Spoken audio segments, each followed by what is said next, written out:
Listening instructions. The listening test is about 30 minutes long and audio will be played once. There are 4 parts to the listening test. You will be given 10 minutes after the completion of the test to transfer answers to an answer sheet.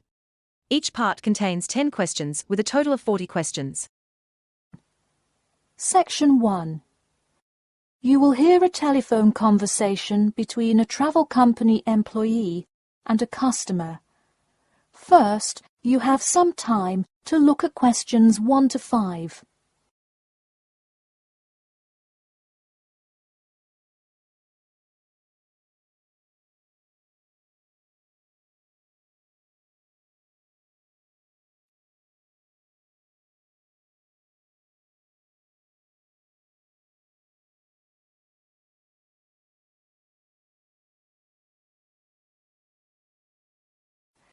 You will see that there is an example which has been done for you.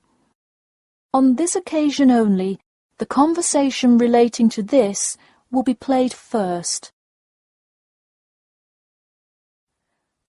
Hello? Hi, good morning. This is Talia from Parrot Bay Travel Agency. Is Robert Goddard there? Yes, speaking. The man says that he is Robert Goddard. So, Robert Goddard has been written in the space. Now we shall begin. You should answer the questions as you listen, because you will not hear the recording a second time. Listen carefully and answer questions 1 to 5. Hello?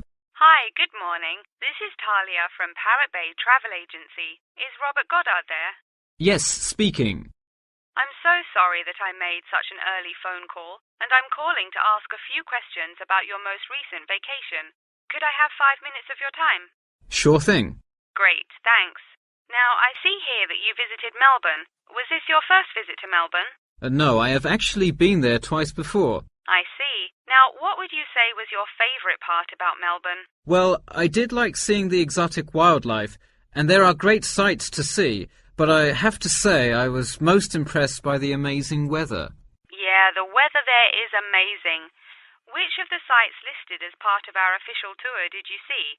And of those, which was your favourite? First I saw the theatre, which was beautifully designed. It was not nearly as cool as the town hall, though. The building is a huge part of Melbourne's history. Definitely my favourite. I saw the aquarium too, but wasn't too impressed. I see. Yes, people often have great reviews of Town Hall. Now, I would like to ask you about your dining experience. Did you enjoy the food there? Absolutely, I loved it. I'm glad to hear it. Could you tell me a little bit about what you most enjoyed about the food? Being such an international city, I loved the variety. I could find any type of food I wanted, whether I wanted seafood, burgers, or anything else. You name it, and they had it. Did you drive to Melbourne? No, I flew. I thought about going by train, but in the interest of time, I decided to go by plane. Right, I see.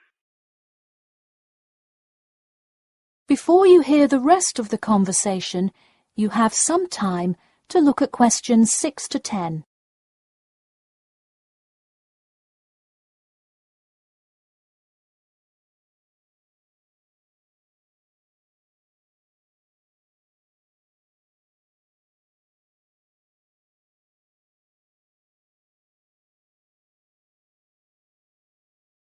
Now listen and answer questions 6 to 10. And would you mind telling me whether you are under 20, between the ages of 20 and 40, or older than 40? It would be nice if I was still under 20. My vacation probably would have been quite different. Actually, though, I just turned 41 last week. Oh, happy birthday. So, did you treat yourself and fly first class? No way. I would love to have a budget that high. I'm more in the mid-range income level. I wasn't always, though. I spent much of my life in a low-income household. I see. That answers my next question then, of income level. And what was the purpose of this visit? I had to go there on business a lot before and decided I would go there for tourism this time. I see. And what is your occupation?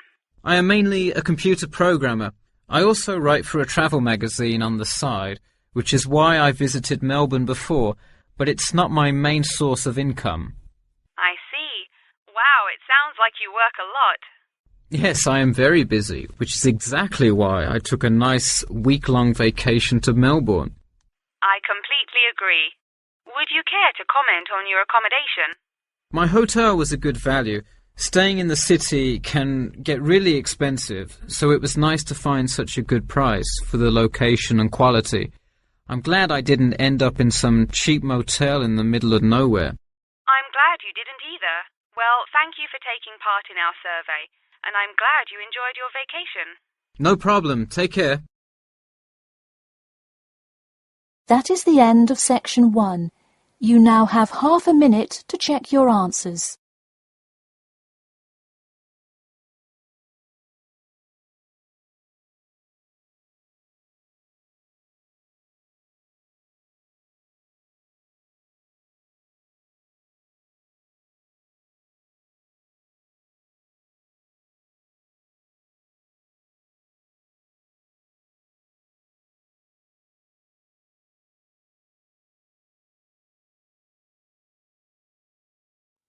Now turn to section 2.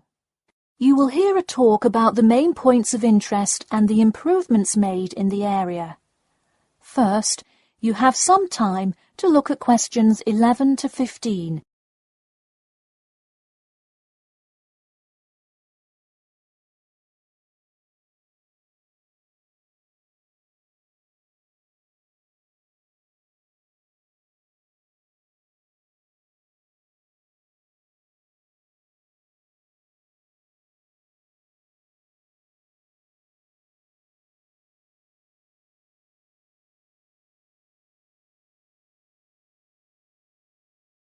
Now listen carefully and answer questions 11 to 15.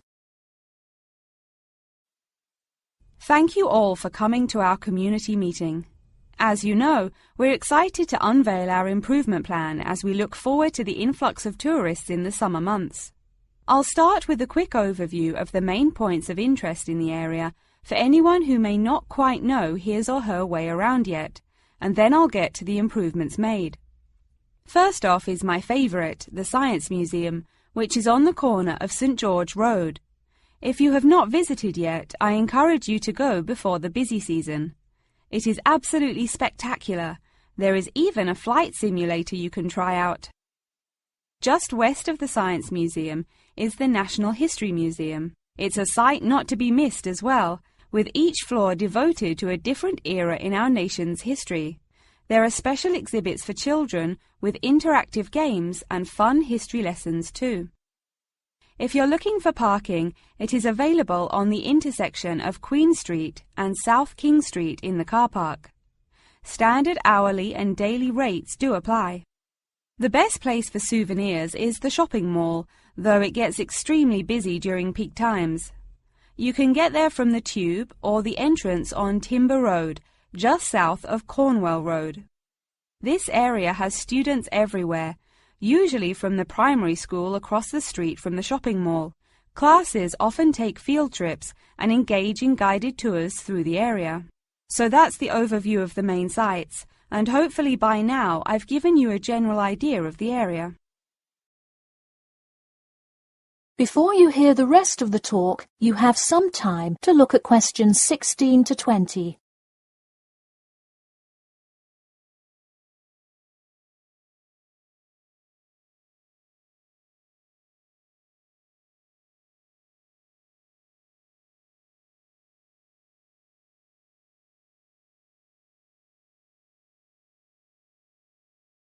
Now listen and answer questions 16 to 20. Now I'm going to outline the improvements we have made in our efforts to make the experience even better for each and every one of our visitors.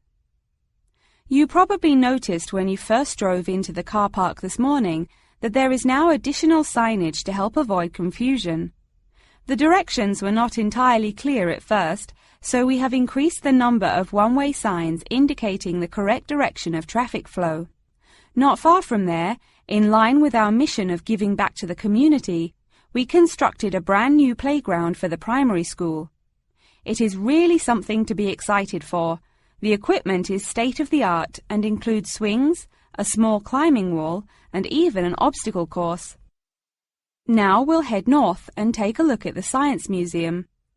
In response to our feedback from past visitors to the museum, there is now free information available outlining not only upcoming IMAX showings, but also natural wonders like meteor showers, eclipses, and other cool natural events. The Science Museum isn't the only museum improving the experience of its visitors. The National History Museum has added an entire new wing to its facility to accommodate the large crowds of people gathering to see the Civil War exhibit, Inventions Timeline exhibit, and other wonderful sections of the museum.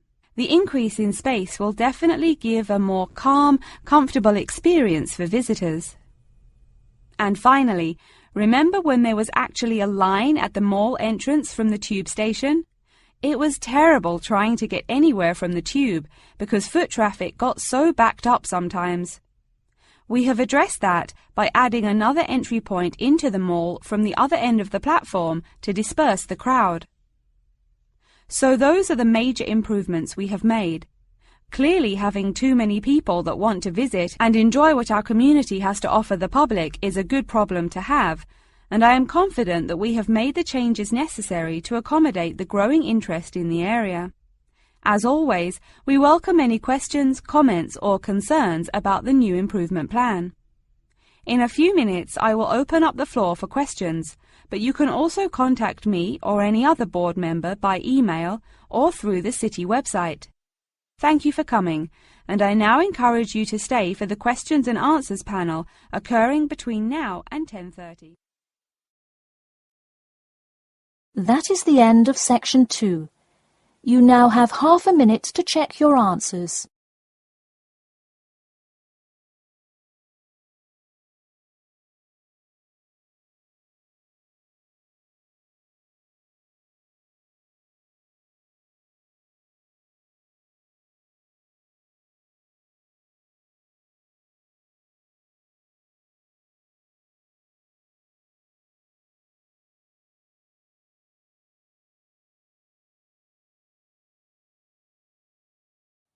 Now turn to section 3. You will hear two students called Jane and Mark talking to their tutor about the project assignments for their senior thesis. First, you have some time to look at questions 21 to 23.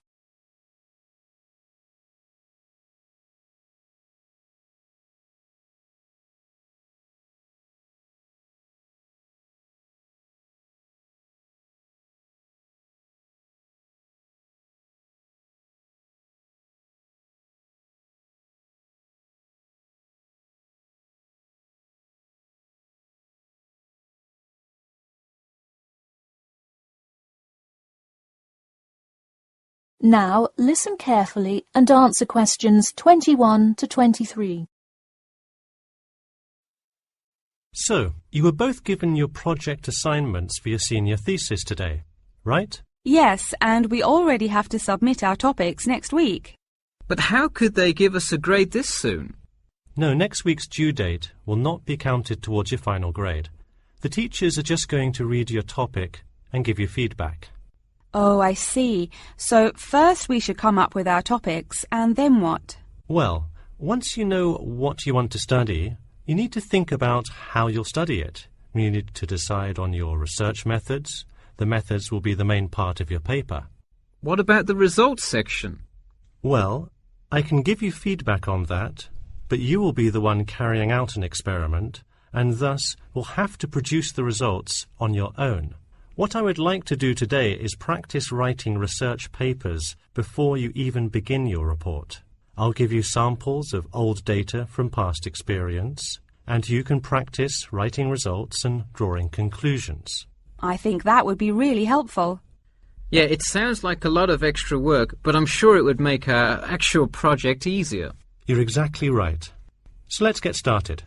First, let's try this simple experiment on fruit flies. read the information, and then take 25 minutes to summarize a results and conclusion section. That's really important. Pay attention to the time limit. OK, does it still have to be 6,000 words? No, don't worry about that.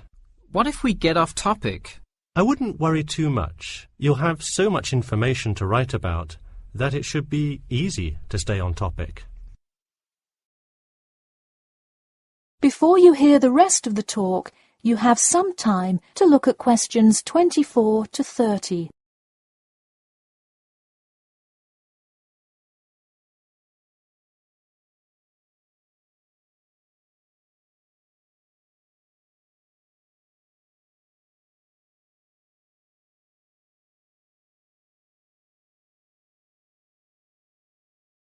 Now listen carefully and answer questions 24 to 30.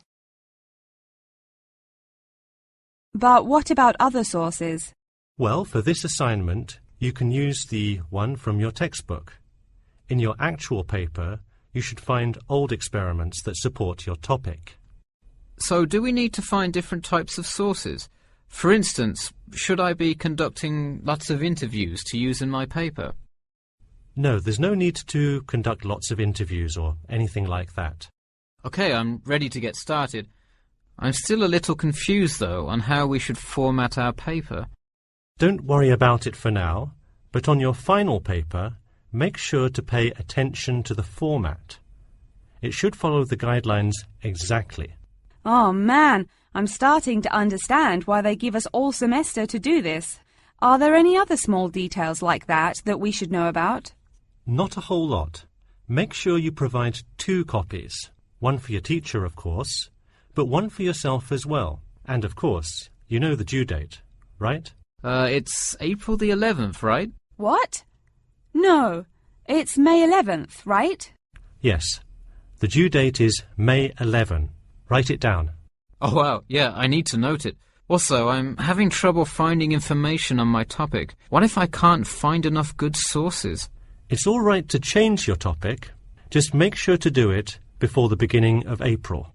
Oh, really? Wow, I'm definitely going to change it then. Just make sure to write a note to your teacher letting him or her know. OK, so getting back to writing this sample paper, where do we start? Should I just explain the experiment and what happened? Well, you need to start with your hypothesis, what you think will happen, and then describe your procedure. Then you can write up the results and your conclusions. Oh boy, I don't know if I can handle any more instructions. That is the end of section 3. You now have half a minute to check your answers.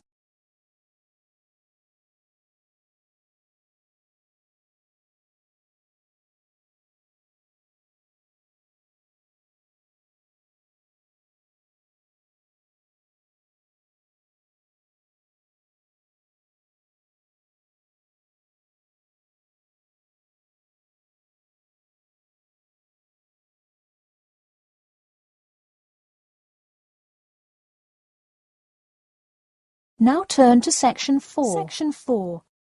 You will hear part of a lecture about factors you should consider when creating advertising materials and the effects they can have on your product sales. First, you have some time to look at questions 31 to 40.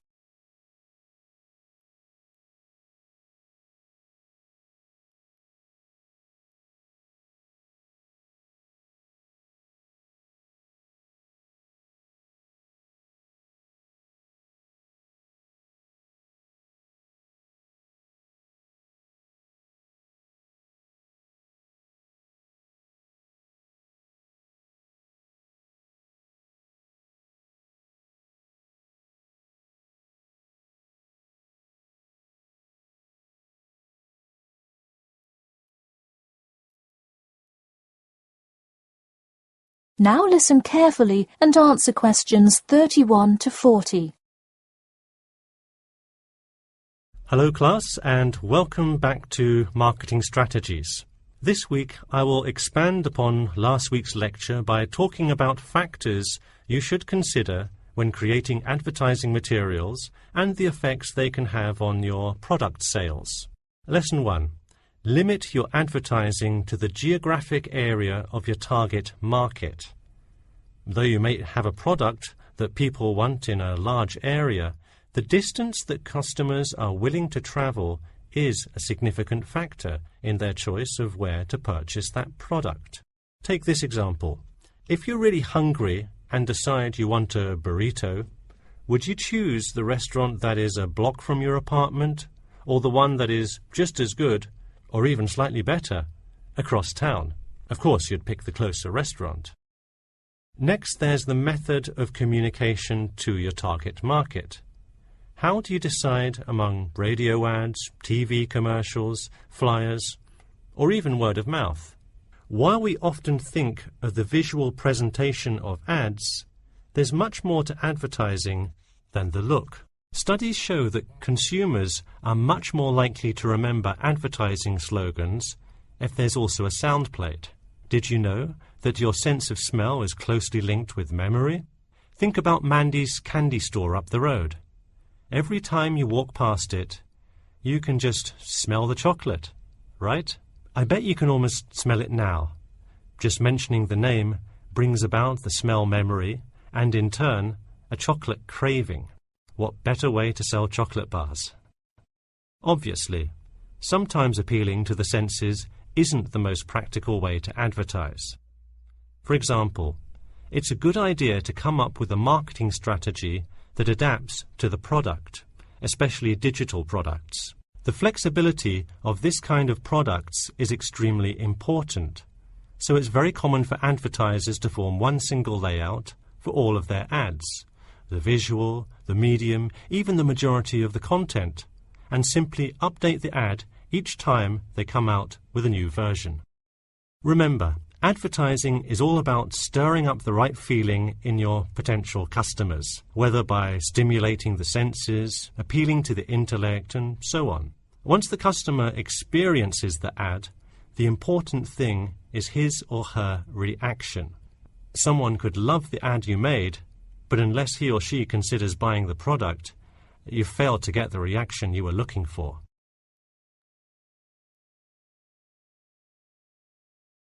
So once you have successfully reached your target customer, and you have his or her business, often you will want to expand to a larger market. More often than not, the same marketing strategies you used in your small campaign may not work for a larger audience.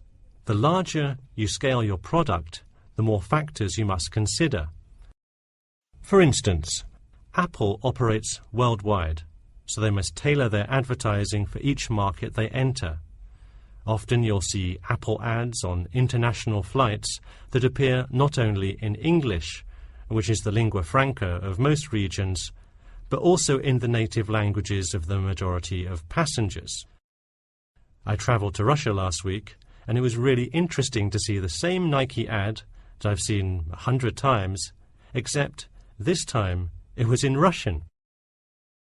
Okay, going back to the medium of the advertisement, even after choosing to create print ads instead of radio announcements, television commercials, etc., there is more to consider. If you print your ad in a newspaper, it will be read by a far different audience than if you print your ad in a popular magazine. Would you put an ad for the new Justin Bieber album in a newspaper? Probably not, because that product is most suitable for youths. Let's face it, do you know anyone under the age of 25 that buys a newspaper? No. Now let's try a few strategy exercises. Imagine you're a company that is aiming to improve the environment by making products that reduce human waste. How would you advertise your product? Clearly it would send the wrong message if you put up flyers or other materials that cause lots of waste paper. Consider instead putting commercials on the Health Channel or buying ad space on websites like UNESCO. Or here's another example. What is one great place to advertise suntan lotion? How about a swimming pool? It has the exact group of people that need the product. All right, one last thing. Let's say you're filming a commercial for a water filter picture. What would be good scenery to use for the background? Think about somewhere calm and relaxing with clean, fresh water. Can't you see how much more effective a commercial with the beautiful scenery and flowing rivers of a national park would be than, say, water dripping from a tap? So to wrap things up today, think about the geography of your target market, the type of marketing material you should use, and the most effective way to appeal to the customer in order to make a successful ad campaign. That is all I have for you today. Make sure to read through Chapter 8 for Monday if you have not done so already. Okay, now I'd be happy to answer any questions you may have. That is the end of section 4. You now have half a minute to check your answers.